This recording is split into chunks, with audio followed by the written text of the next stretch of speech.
York City Schools Tech Podcast. This is episode 6.0, and we are live from the New York City Schools Tech Summit on Digital Literacy, which is taking place on Election Day. Laura Ogando, please introduce yourself to our listeners. Sure. So my name is Laura Ogando. I'm the Digital Literacy Specialist, PS 158 in Manhattan. I support K through 5 students in tackling this really important world of digital literacy. Why is it important to you? Well, I think that the day in which we live in right now, everything is digital. And if you are not media literate, you're not literate. So this is a valuable skill. The way in which we're communicating and disseminating information, this work is now. So we need to get kids when they're young, because I think if we wait till they're in middle school, if we wait till they're in high school, it's too late. They're already accessing this content, and that's the crazy part. So we want to teach them the way to interact with it responsibly. Do you teach? Well, we're live from the school. Okay. Do you teach? Do they make content, or do you just teach safety? What do you focus in on, and how is the experience? Is it a one-to-one situation with your students? So it varies upon grade level. So like I said, I support K through 5, and really with the youngest kids, I'm just getting them to access content. So they're not doing so much creating, they're honestly more consuming, but that's okay. I think, we want to introduce how do we navigate to things, how do I, interact with just a screen and kind of consume that information. But then as they get older, really my 3rd through 5th grade students, they are creating content. And so we have those conversations about perspective, about what's your message, what are you trying to convey, and how are you doing it? So it varies based on the grade. I would love to be in any of your classes. That sounds fabulous. That's what the parents tell me, that they say that their kids come home and they're blown away by the work that the kids tell them they're doing, and then they show them their presentations, and they're like, my kid came home and said they made a PSA. I'm like, well, yeah, 3rd graders, they have this unit where they're writing to change the world. So why not make that digital? Like, why not create a 30-second PSA where they are taking all that knowledge and putting it in a video? Because that's real. That's publishing for real life. You clearly are passionate. I mean, these kids come up with things like, I want to teach people, why they should save the animals, and I want them to understand the importance of this topic. I already wrote about it in my class, so can I make a video? I'm like, absolutely. So that's the work we do, and that to me feels very real. It gets them interacting with what they are passionate about, and in a very kid-friendly way. Because again, we don't just want to do the projects because, oh, this is what we do, and okay, we're gonna make a video. Like, that's not authentic. Absolutely not. So I want them to take ownership. I want them to understand the power of their words, their vision, their message, and that's all work we do in the classroom, in my classroom. Excellent. So where do you start with the students? So let's say you're talking to a teacher who has access to computers, and they don't sit in a room with computers, but they have access to computer cards, and they want to take on more digital literacy and more interactive work in their classroom. Where's the best place to start? And this could be, all ages. Well, I'm going to plug our group. I'm part of the NYC Schools Tech community, and I'm telling you, it is an amazing group. So when I first took on this role within my school, I had to do some of the legwork. In fact, I did a lot of the legwork, researching, looking at what other educators have already put out there. And then from there, I kind of tweaked thinking about what my school vision is, the curriculum that we already use. We're a school that uses the Teachers College Reading and Writing Project, so I wanted to integrate what was happening in the classroom with the tech stuff.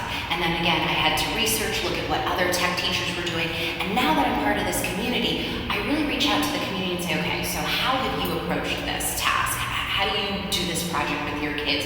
Because why reinvent the wheel? We've got so many bright educators who've done so many amazing things with their kids, and I'm like, well, if it worked for you, I definitely want to try that out. So I feel like teachers are an amazing source of capital. Like we have the stuff, and I'm always willing to share. So I put a lot of the stuff out on Twitter. I know our community puts a lot of stuff out on Twitter.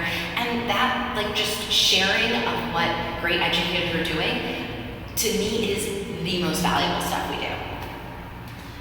So what tool do you find, or tools do you find the most useful, whether it be user-friendly or, student engagement?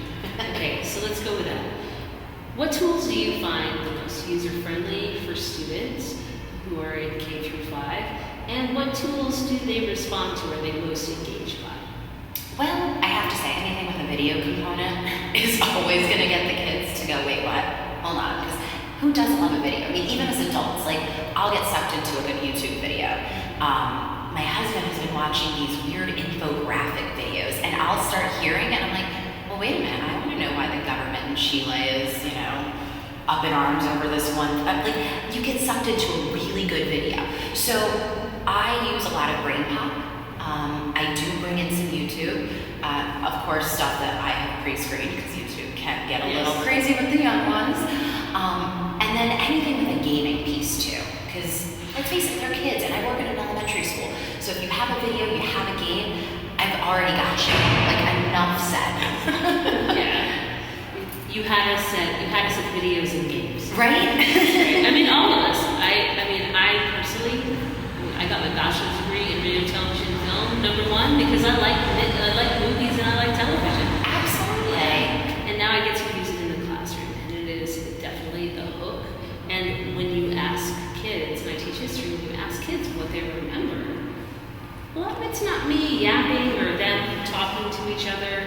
They remember the video. They remember that, and now they're going to remember and be able to take a piece of videos that they make. So they're now creators and not makers. Absolutely, and that's why teaching kids how to then actively watch videos. That's a whole unit that I do with my kids, because a lot of us are passive watchers, right? We're passive recipients of content, and I tell kids, like, that's not what I want you doing. Like, you could do that without me. Let me show you how to watch that video on YouTube and press the pause button and do a turn and talk. Or think about, wait, why did the director put that image in there? They could have used any image, right? We may never know the answer, but you're thinking about it. You're thinking about the content. And because you've thought about it, now when you go to make your content, you're going to be thinking about it too.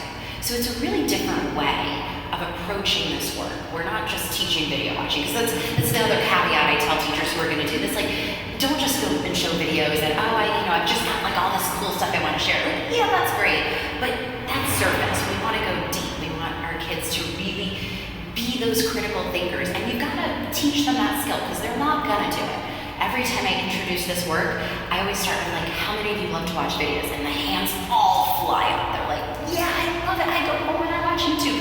I actually just taught this lesson the other day, and I dated myself, because I'm like, how many of you like to watch Nickelodeon? They all go, what? I'm like, Netflix? Oh, yeah, there's a show on Netflix. I'm like, oh, okay, so Netflix is it's where it's at. They're like, and there's this good show on Hulu. I'm like, okay. So we moved away from Disney Channel and Nickelodeon. But when I asked the follow-up question of how many of you are then taking that video that you watch and pausing it and thinking about it and treating it almost like you would a book and post-it and kind of asking questions, all the hands immediately go, yeah, no, I don't do that. Like, so that's what I'm going to teach you. That's the deep work. Taking the pause. Mm-hmm. It's just so simple. It is. What a great sound bite. Okay, I'm gonna edit the meta talking out. Yeah. So the magic is in the editing afterwards. Oh, I'm sure. But that's another skill when we do the PSAs for 3rd grade, because then of course the kids have these like amazing 10-minute long videos. Pause. Start again, because I'm cutting that out. Okay. Another great thing to teach that I love to teach is editing. Okay, that's the first. So sentence started, so I can cut myself out. Okay, I try and cut myself as much as possible. Ready? You should be in it. No, I'm in it. I'm in it. You're like, don't worry. No, I'm in it. But I'm just saying, like that. I don't need to be there telling them. Okay. But so one other great skill that I love to that is so important is editing in online. Okay, and 3, 2. So editing is another really amazing skill. Like I said, I teach that unit for 3rd grade on PSAs, where they create these awesome, like, you know, why you should save the whales or why smoking is really bad for you. And, you know, they showed, initially when they put all the clips of the video together, they're like, it's 10 minutes. And I'm like, no one's watching a 10-minute PSA. You do realize that, right? I'm like, what? I'm like, remember when we studied the PSAs? Because we always do like a mentor text, right? Or mentor videos. I'm like, did you realize that our PSAs were between roughly 30 to 45 seconds long? And they're like, but I have this amazing 10-minute video. Which is always my favorite because they're like, remember we planned, I specifically told you it had to be this short. But once they start thinking about it that way, they're like, you know what, you're right. Yeah, I don't need this, I don't need this, I don't need this. And they start cutting and snipping. They can actually pare down a 10-minute long like movie production into a 45-second clip, which is quite amazing. But they start realizing, yeah, actually this was a blooper. Well, yeah, we don't need this piece of it. And we're all just snickering in this one. And they get the message out and they realize, yeah, you're right, no one has time for 10 minutes of Save the Whales. Well, although we should have 10 minutes for Save the Whales. I mean, it's like walking on the street. Do you have to, you know, do you have 5 minutes for Planned Parenthood? Do you have to, you know? No, I have about 30 seconds. And if you could get into a great little video clip that I can watch, you know, while I'm on the train, even better. So what technology do you use in order to do that? So in my school, in my class, because like I said, I'm the digital literacy specialist, I have a set of laptops. So I have 36. I can go one-to-one, or a lot of what I do with the younger kids is actually paired. And there's a reason. I specifically pair my younger students because one, it really, that partnership builds in the talk time. And the troubleshooting. My littlest ones have a lot of issues. You know, they're like, I don't know how to do this. But when you pair them with a partner, they help each other. So one, it's to kind of get them to help each other out, but two, to get them to do that conversational piece. They don't all need their own device, to be quite honest, to do the work I'm doing in the lower grades. In the upper grades, it depends on the unit. So I keep going back to 3rd grade and their PSA, but you just need one device per group when they're shooting and filming, and then when they're editing, they each take turns. I'm pretty structured about the way we're using it, so I assign roles, and I let them kind of take it on. So I'm like, so someone has to be the director, someone is going to be the timekeeper, someone's, like, I don't tell the kids what they have to do, I just kind of give them, like, these are the list of things that, you know, make sure someone's in charge of. Yeah, and then there's always a checklist, because it's like, how do I know if I've done all the things that I need to do for this task? And it's, you know, student checklists, so they're really keeping themselves accountable to the work. Well, I think that is not just exclusive, it's not exclusive to K-5. No. That's for all good grades. teaching practice. Yeah, that's good teaching, and it makes it a lot less intimidating, you know? As Confucius says, every long journey starts with one single step. Yes. So thank you so much for taking these steps with me today. Oh, absolutely. I'm glad that we've got a great podcast to share these ideas with, because like I said, we are an amazing group of educators, and every time we come to any of these types of PDs, I always feel like the most amazing stuff comes from just the teachers themselves. Like, the partners are great, Yeah, and I love them. I did something today with a partner, but it's the teachers who are doing the work in the field, and who can say, like, yeah, I use that resource. We're in a school, boys and girls.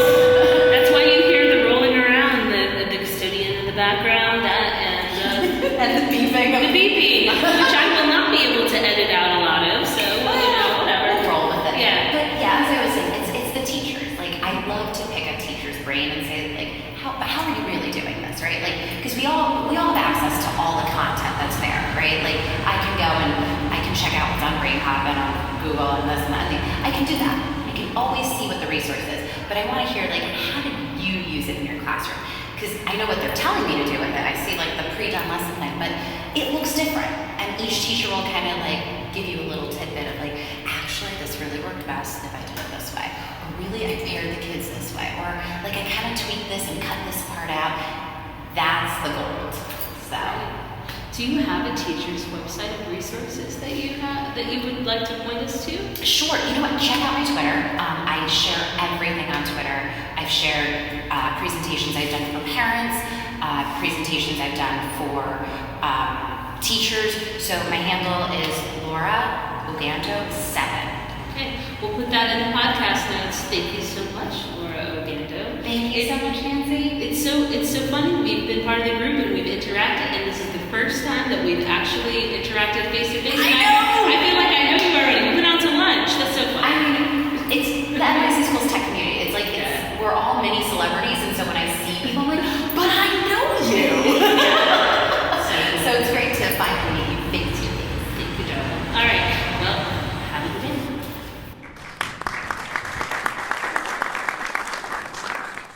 day. NYC Schools Tech would like to leave you with a final thought. Work hard and be nice. And take care of your eyes and body. For every 30 minutes that you're looking at a computer, stand up, stretch, and look away for 30 seconds. All right, we're just looking out for you.